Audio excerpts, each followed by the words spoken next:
آپ سن رہے ہیں کتاب کہانی۔ آج پھر ہم آپ کے لیے ایک دلچسپ سفر کا آغاز کر رہے ہیں۔ ہماری یہ ویڈیو آپ کو ایسی جگہ کی معلومات فراہم کرے گی جو بہت حیرت انگیز اور انوکھی ہے۔ گواٹے مالا، ایک ایسا ملک جہاں ایک طرف قدیم مایا تہذیب کے شاندار کھنڈرات ہیں تو دوسری طرف آدھی سے زیادہ آبادی غربت میں جی رہی ہے۔ یہ گہرے تضادات اور حیرت انگیز ہمت کی کہانی ہے۔ آئیے مل کر دیکھتے ہیں۔ اس کہانی کو سمجھنے کے لیے ہمیں ہزاروں سال پیچھے جانا ہوگا، اس دور میں جب یہاں قدیم مایا تہذیب کا دل دھڑکتا تھا۔ یہ وہ لوگ تھے جنہوں نے علم فلکیات، ریاضی اور فن تعمیر میں کمالات دکھائے جو آج بھی دنیا کو حیران کرتے ہیں۔ لیکن اس شاندار ماضی کے پیچھے ایک بہت کڑوی سچائی چھپی ہے۔ آج گواٹے مالا کی آدھی سے زیادہ آبادی یعنی 54% لوگ غربت کی زندگی گزارنے پر مجبور ہیں۔ یہ وہ پہلا تضاد ہے جو ہمیں اس ملک کی گہرائی میں جھانکنے پر مجبور کرتا ہے۔ اور تضاد یہیں ختم نہیں ہوتا۔ ایک طرف غربت ہے تو دوسری طرف قدرتی دولت کی فراوانی ہے۔ گواٹے مالا کا شمار دنیا کے ان علاقوں میں ہوتا ہے جہاں حیاتیاتی تنوع سب سے زیادہ ہے، یعنی یہاں نایاب چرند پرند اور پودوں کا ایک خزانہ موجود ہے۔ لیکن اسی خوبصورت زمین پر 36 سال تک چلنے والی ایک لمبی اور خونی خانہ جنگی کے گہرے زخم بھی ہیں۔ ایک ایسی جنگ جس نے نہ صرف ملک کی معیشت کو توڑا بلکہ اس کے سماجک ڈھانچے کو بھی بری طرح متاثر کیا۔ تو سوال یہ پیدا ہوتا ہے کہ آخر گواٹے مالا میں اتنے شدید تضادات کیوں ہیں؟ ایک طرف قدیم عظمت، دوسری طرف جدید غربت، ایک طرف قدرتی خوبصورتی، دوسری طرف تاریخ کے گہرے زخم۔ اس سوال کا جواب اس کی تاریخ میں ہی چھپا ہے۔ تو چلیے اس کہانی کو بالکل شروع سے شروع کرتے ہیں، مایا تہذیب کی اس میراث سے جو آج بھی گواٹے مالا کی رگوں میں دوڑتی ہے۔ یہ مت سمجھیے گا کہ مایا تہذیب صرف پرانے کھنڈرات کا نام ہے، نہیں، یہ آج بھی ایک زندہ حقیقت ہے۔ ملک کی 41% سے زیادہ آبادی آج بھی فخر سے خود کو مایا کہتی ہے۔ یہ ان کی شناخت کا ایک اہم حصہ ہے۔ ایک وقت تھا جب یہ تہذیب اپنے عروج پر تھی، تو کال جیسے بڑے بڑے شہر آباد تھے۔ علم و فن میں یہ لوگ بہت آگے تھے۔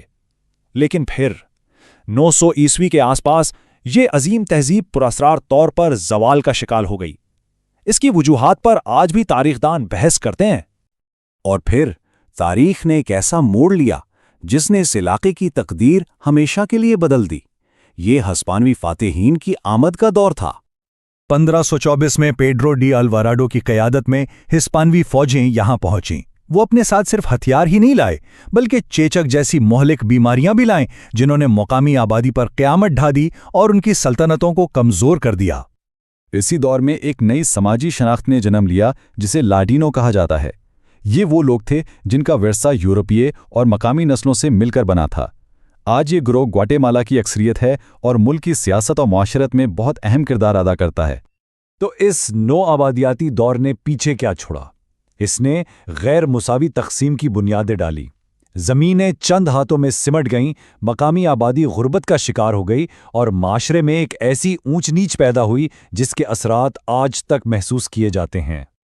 اب ہم آتے ہیں 20ویں صدی میں، ایک ایسی صدی جو گواٹے مالا کے لیے مزید تنازعات اور تکالیف لے کر آئی، جس نے پرانے زخموں کو اور بھی گہرا کر دیا۔ یہ صدی بہت تیزی سے بدلی۔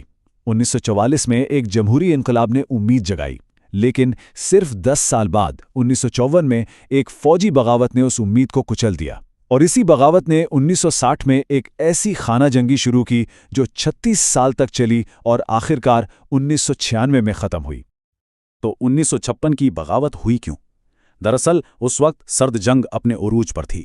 گواٹے مالا کی جمہوری حکومت نے کچھ زرعی اصلاحات کی جنہیں امریکہ نے کمیونزم کا خطرہ سمجھا، اور CIA کی مدد سے اس جمہوری حکومت کا تختہ الٹ دیا گیا، جس سے ملک میں عدم استحکام کا ایک طویل دور شروع ہوا۔ اس بغاوت اور اس کے بعد شروع ہونے والی جنگ کی قیمت بہت بھاری تھی۔ تقریباً 2 لاکھ لوگ، 2 لاکھ جانیں یا تو مار دی گئیں یا لاپتہ ہو گئیں۔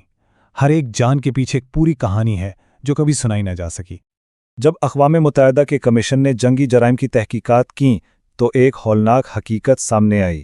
93% انسانی حقوق کی خلاف ورزیوں کی ذمہ دار ریاسی فوج اور اس کے حمایتی گروہ تھے، اور ان کے ظلم کا سب سے بڑا نشانہ مایا کمیونٹی بنی جن کے خلاف نسل کشی جیسے جرائم کیے گئے۔ جنگ تو ختم ہو گئی، لیکن کیا مسائل بھی ختم ہو گئے؟ آئیے اب موجودہ دور پر نظر ڈالتے ہیں،